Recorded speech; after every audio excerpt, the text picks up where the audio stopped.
Good afternoon, everyone. Back in my psychology undergraduate degree, I remember thinking back, I never want to do research because to me, research was like this image. It was this dark, gray, isolating, lifeless place to be. And I was really concerned that I'm going to put all this work into something and is it going to just sit there on a shelf and collect dust and not make any real impact or difference in the world?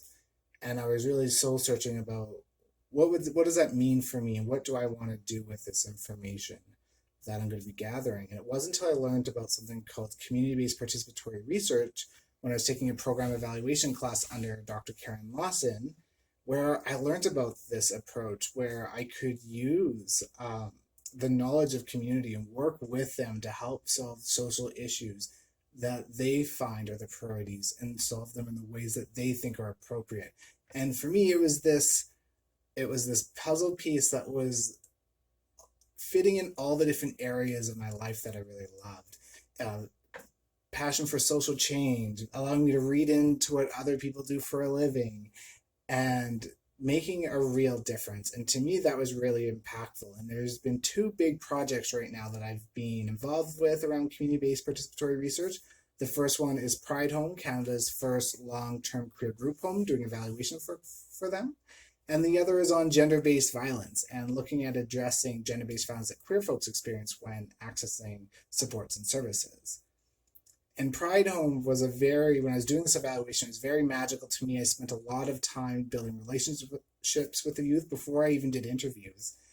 And I learned so much about them. Like, I know they love iced tea and avocados, and I built genuine relationships with them. And it so much that the youth actually ended up going to the coordinator and said, "Hey, can Andrew come over for a Christmas supper?" And so I got to spend Christmas supper with these youth and learning them get these presents that resonated with their gender identity for the first time, and seeing them crying and this impact this home has happened to them, and getting to this family that they've created.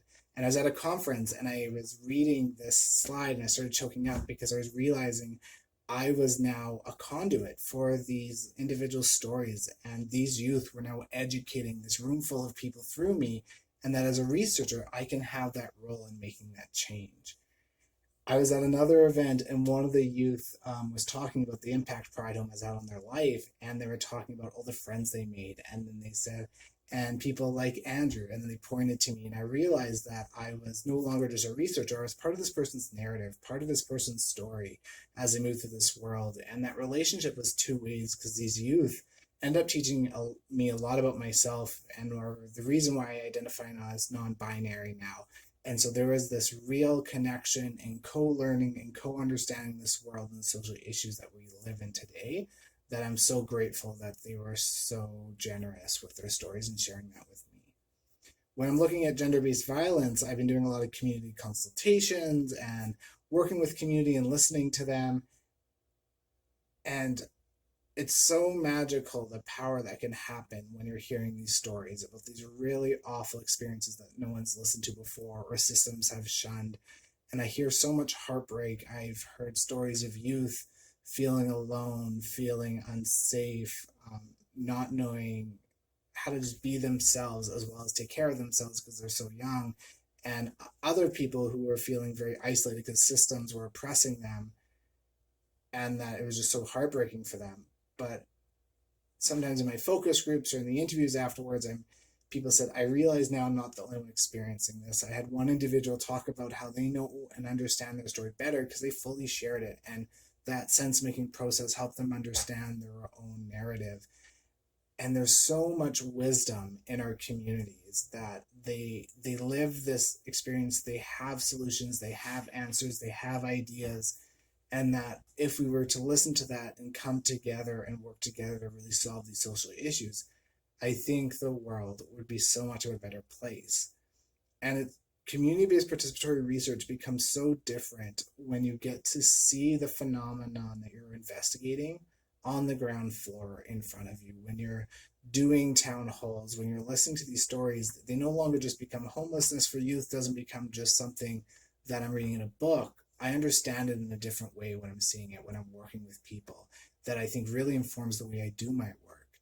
And I always like to think of my stance as a community-based participatory researcher is about being a mediator of languages, of being between these two different worlds where I get to help uplift community and work with them to help solving the issue that we're all struggling with.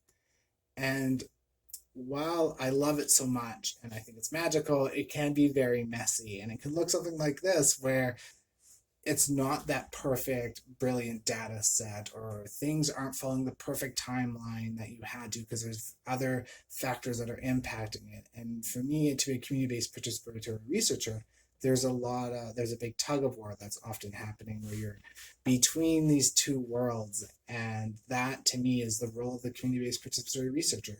You have to wear this tug and pull between a dynamic world and a world that's much more rigorous and ethical, and that you need to get in the trenches and do that work. And while that's really difficult, I also think it's magical, and that when you're in the trenches working with community trying to solve this issue, it's messy, but it's worth it because you're making a real impact and you're making a difference, and everyone's feeling empowered and everyone's in the fight together. And for me, research isn't just something I do or an activity that I'm conducting. It's a way of living and moving through the life, because as I do my research, I carry these stories with me that I get to hear and bear witness to and help me learn and grow as a human. I'm so thankful that they're so generous with my story.